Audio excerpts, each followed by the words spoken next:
Hello everybody, I am Jmulls of Jmulls Gaming, and I think it's time to talk about early access periods for video games. It's become an ever-increasing and popular trend amongst a lot of games to have what normally amounts to a 3-day early access period if you pre-order one of the more pricier editions, like an Epic Edition or an Ultimate Edition, or whatever fancy wood salad they want to throw in. It's an incentive to basically fork over more money just to be able to play the game a few days early, and maybe get a couple of extra doodads. It's a conversation that is sparking up a bit as more and more games take this idea under their proverbial wing, but also we have now seen a game actively remove early access from pre-ordering, and that being Assassin's Creed Shadows. This game feels as if it can't go too weak without bad PR, but they have been trying to change the monetization for this game, and I guess what is like a last-ditch effort to grab as many sales as humanly possible and try and right the ship on this game's horrendous PR.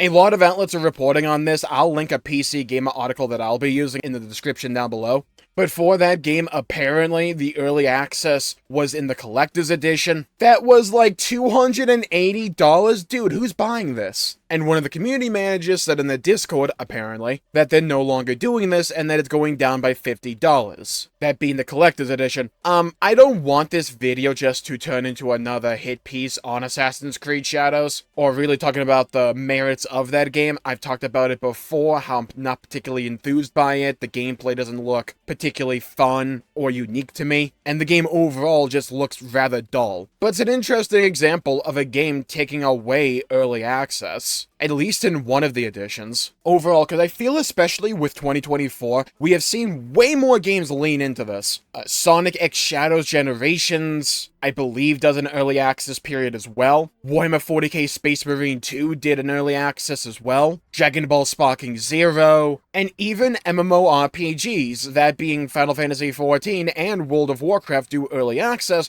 but in different and important ways. When it comes to Final Fantasy XIV, the early access just comes from pre-ordering the game. Even on the basic edition, you'll get early access, and most people treat that early access window as basically the launch of the game. You don't have to throw any additional money you would ordinarily have to play the game early. But when it comes to World of Warcraft, The War Within, the early access for that was locked to a higher edition. And if you had just purchased the basic version of The War Within, you were left waiting a few days while people who had forked over the money get to play an MMORPG on day one for a new expansion. For those who have not played MMORPGs before, you may not understand how important that is, but there's no period in an MMO's life that is more hype than day one. That can be the day one of launch or the day one launch of an expansion, where you can just see naturally a lot of people playing the game, enjoying the game, brings a lot of good conversation, and just a bunch of good vibes overall, as people battle server queues just to play the game. It's wild and hectic, but it's a ton of fun. At least it was for me. And a lot of the great memories a lot of people have with MMORPGs come from these day one experiences, and introducing an early access for higher tier editions for an MMORPG like that does, undercut a lot of that cool sentiment that used to be there. However, there's one massive issue when it comes to early access and discussing it overall, and its negative ramifications on the gaming landscape. That is, at the end of the day, once you get past that early access window, it becomes less and less important as it goes on, especially for a single-player game. And in a lot of ways, it's just an easy way for these companies to make money, because I don't know if we have actual solid numbers on this, but I wouldn't be surprised if these companies are making money from these early access windows. People, more often than not, I tend to find, act against their best interest, especially when it comes to consumer practices. I don't see any real potential benefit to the consumer for these early access windows existing by just forking over ludicrous amounts of money for one video game. I can see it slightly when it comes to an MMORPG, though. I know I talked about the feel of day one, but I also mentioned that server issues are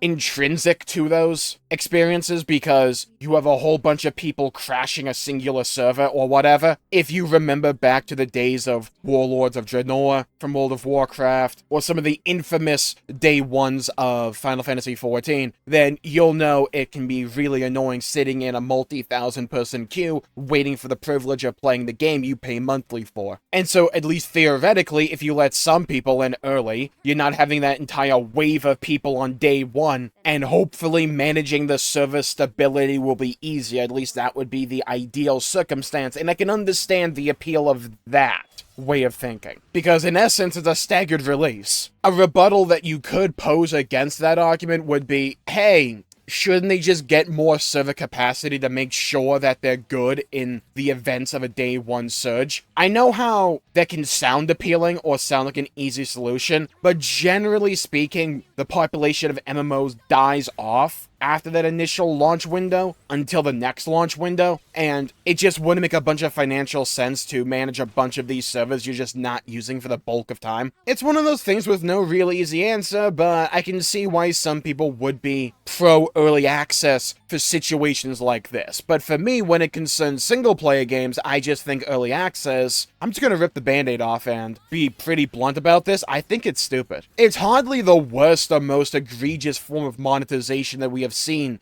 gaming companies and publishers and developers try and incorporate. Don't get me wrong. It's not nearly as bad as, say, a loot box or, say, Battle Pass or, like, Day 1 DLC, because early access basically just makes it so people who bought the standard edition just play on Day 3. I never really saw the appeal of buying these, like, higher editions that are almost double the cost of the base game. Like, some of these editions can go for, like, $100, $110. It's kind of insane. And I understand some people can be massive fans for one franchise, and maybe you want to splurge for that one franchise. Like, sure, I can kind of get that. And there'll always be some people out there that just have the money and don't care, because to them at least it's no big deal, or not that big of a delta compared to a lot of other people. To me, I just can't get by the idea that I feel like I would be taken advantage of. Like, I feel as if I'm falling for something that I shouldn't fall for. And in an age where I feel as if people need to be as pro-consumer and vote with your wallet as much as humanly possible, because that's the only thing these companies understand, people forking over so much money just for the privilege of being able to play 3 days early, it just feels short-sighted to me. Like, maybe there's some real obscure, like, specific set of parameters where because of your schedule, you would only be able to play the game that you really care about in that early access window because you are otherwise engaged with whatever,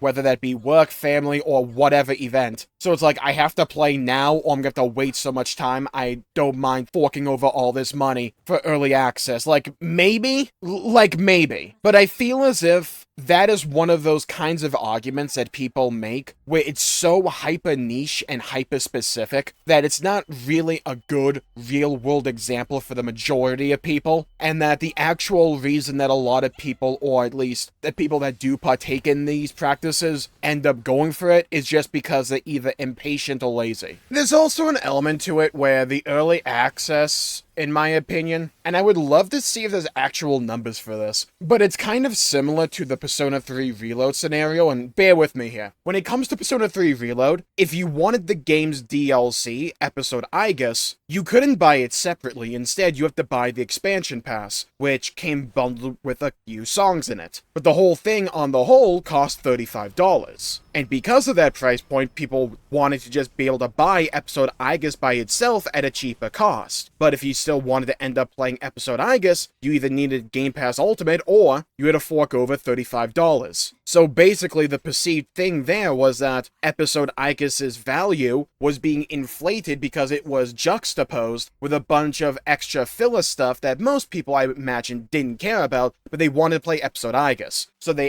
Atlas were able to up the price of the expansion pass accordingly because it was filled with other things that give perceived value. And I imagine we have some of that effect happening here when it comes to early access windows, where it's not just a separate microtransaction, right? It's in these Epic Editions or these Ultimate Editions or whatever they want to call them. And they might have some cosmetics or whatever attached inside of that bundle to increase the artificial value of that bundle. I don't like early access, but at the same time, It's also realistically not something that is particularly egregious that the gaming industry has tried before. It's not bad, or as bad, as when single-player games try to have loot boxes or microtransactions or whatever, etc., right? For a multiplayer game, you can argue that people get ahead of the grind and can level up stuff early on, sure, but for single-player games, realistically, once you get past that 3-day window, it's largely inconsequential, assuming you're not trying to avoid spoilers, because I guess you could make the argument that spoilers would be more out there and discussed because some people have access to the game before you. I just don't see early access, for the vast majority of cases, ever being something that makes the consumer experience better, outside of niche circumstances that people would use or construct to try and justify a poor consumer practice, in my opinion. But also, when you're past that early access window, doesn't particularly matter that much, does it? I rarely ever hear people talk about World of Warcraft's early access for the War Within now. Same with Sparking Zero or Space Marine 2, and I imagine give it a couple of weeks and people won't be talking about Sonic X Shadow's early access. I think for some games like MMOs, it can undercut a lot of that day one hype, but for a lot of other games, especially single-player games, I don't see it being something that moves the needle one way or the other. If the game's good, people are going to still play it, and if the game sucks, people just won't play it. For me, it's one of those monetization policies where I don't like it, but it's also not something that's going to completely put me off from playing a game. Like I said, if the game is good, I'll still end up playing the game. And if the game's just not for me, I'm just not going to play the game. And I imagine a lot of people out there will feel the same in regards to that position. I also tend to find that it's monetization policies like that that are the hardest to remove from gaming. Gaming boycotts are largely ineffective at the best of times, and we have rarely ever seen concerted efforts to actually largely remove a type of monetization from gaming, and we've only ever seen it really happen with loot boxes, and that's because battle passes were waiting in the wings, and developers and publishers just simply migrated to that monetization practice instead. Because early access, for the vast majority of cases, isn't going to actually affect the game itself and the quality of the game itself, I can't imagine there'll be too much uproar in regards to, one, its existence, or two, whether or not it should exist to begin with. And to bring the discussion back to Assassin's Creed Shadows, I can't imagine that game is going to live or die based on whether or not it has an early access period or not. We see some consumers try and flaunt early access over other players, and I just think that's stupid. Like, to me, that's just spot the idiot 101. Nothing particularly makes me as pessimistic about the future of consumer practices in gaming, like other consumers actively advocating for anti-consumer practices and being proud of it for some reason, or trying to denigrate other people for not partaking in that crap. So yeah, I think that about does it. So I'm going to call the video there for the day. Thank you all for tuning in. If you enjoyed the video, please leave a like and subscribe. It really helps the channel out and helps support future content, and I greatly appreciate it. Stay safe, have a great day, and I'll see you all next time. Bye-bye, everybody. Until we meet again.